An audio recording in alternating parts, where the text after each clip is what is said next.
Hello friends, last time I told you about individualism. We have discussed what is individualism. Now I am coming up with the arguments in support and against of individualism. So our understanding of individualism will be complete. So let's start our discussion today.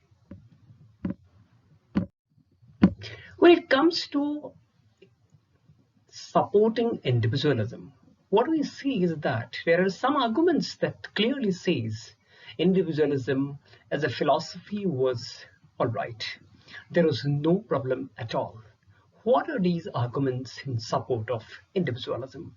Let's have a look. First, individualism is based on the philosophy of natural justice. It says that every individual has the capacity to judge his own interest. Therefore, he must be given enough freedom to decide his own future.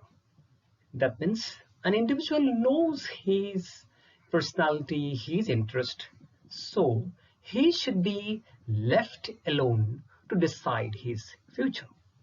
Second, state interference indeed kills his initiatives and especially impairs his strength.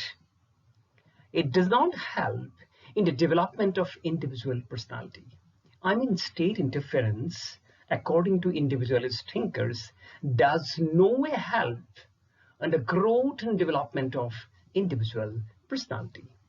Third, individualism supports the Darwinian theory of evolution. We all are aware about it. Herbert Spencer, one of the most famous individualist thinkers, while supporting Darwin, says that only the fittest must survive. Hence, state should not create any obstacle in the process of natural evolution of society. So in the natural evolution of society, weaker sections get away and the stronger section or the stronger groups of people survive. This is the natural order of the society. So Herbert Spencer says state should not interfere in this particular sequence of or order of the nature. Right. Number 4. State should not try to perform own functions. It's not necessary. This will lead to the incompetence of the state. Hence, it should carry out only those responsibilities that are suitable for it, and the rest must be left to the individuals. State should not be the supermaker or kind of say most superior organization in society so as to create, destroy and order everyone. It is not necessary. Fifth, experience indicates that all attempts by the state to regulate the social and economic affairs of the people have miserably failed in the past. State was not successful in the past when it used to manage everything, starting from the social, economic, political, everything. It was not possible for the state. Currently also, the management of the state is not very efficient. On the other hand, the private organizations do much better than the public institutions on many occasions. That is what we have seen.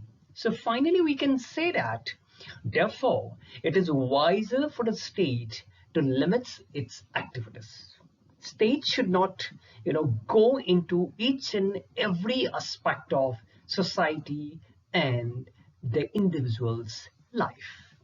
This is how, we can defend the very philosophy of individualism. But then all is not well, or all is not in favor of individualism. There are arguments that came up against the very philosophy of individualism. What are they? Number 1, first, the state is not a necessary evil. Some policies of the state may not be good for some individuals, or maybe for all individuals, but it does not mean all are not helpful for them. It cannot happen. Maybe one policy or a planning or for an agenda, right, cannot be good for some individuals or maybe for all individuals. But we cannot say that all the policies of the state are not good and the state is a necessary evil. No, it is not acceptable at all.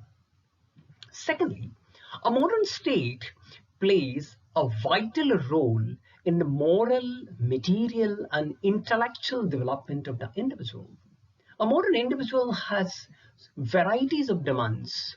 Only a modern state can fulfill and aid him to, pursue all these demands. Right. Third, state does not interfere or hamper in the enjoyment of individual liberty. Keep in mind, rather, the state creates conducive environment for enjoyment of individual liberties in society. In fact, individual thinkers had given a very negative, narrative or aspect or perspective of, the state. Without state, in fact, the individuals will not be able to enjoy their liberties and freedoms and rights. Number 4, the individual is not always the best judge of his interest, as the individualist thinkers used to say that they can decide everything on their own, but it is not. Both the literate and the illiterate people demand state's guidance in various aspects of their lives.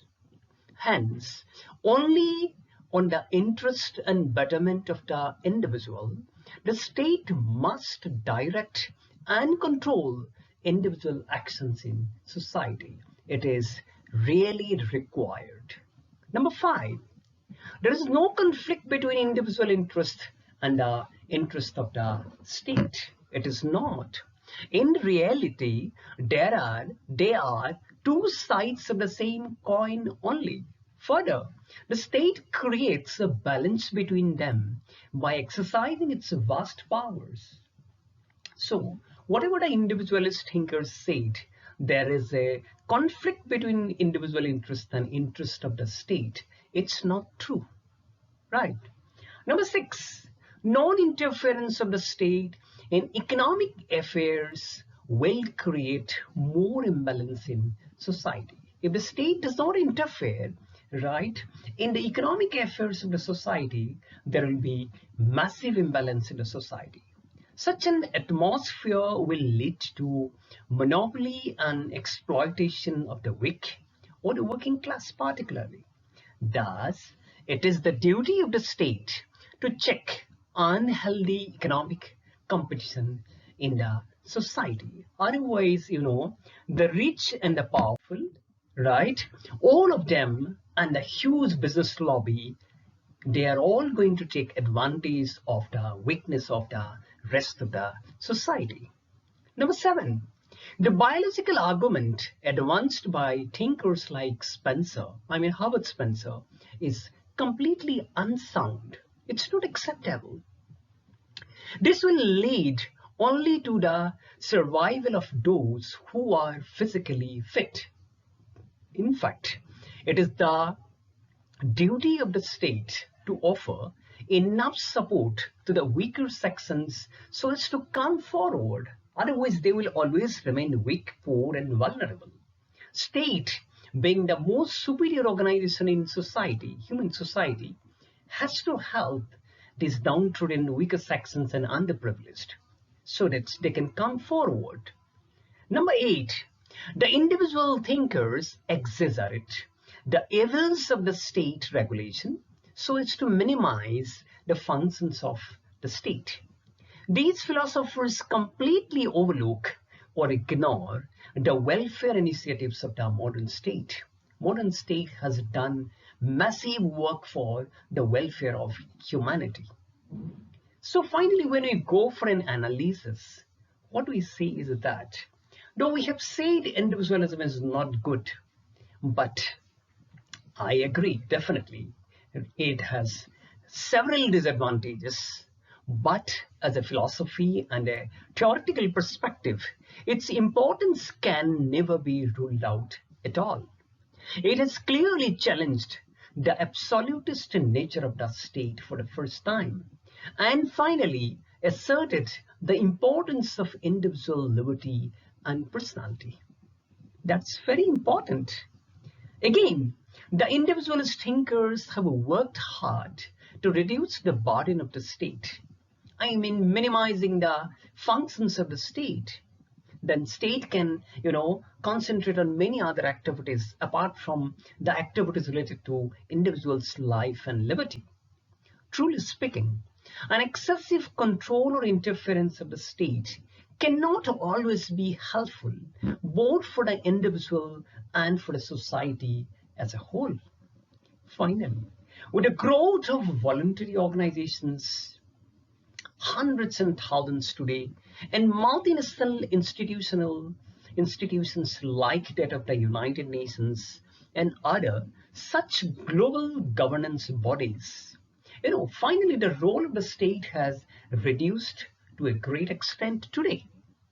So if we look at the individualist, thinkers and their philosophy, we can say that today's state's role has been minimized to a great extent. Right. Various other organizations and individuals themselves have taken over many aspects of their lives. Right. So individualist thinkers and their theory and philosophy can never be altogether, denied. Right. It has disadvantages, but as a theory and as a philosophy, it has its own relevance. Thank you so much.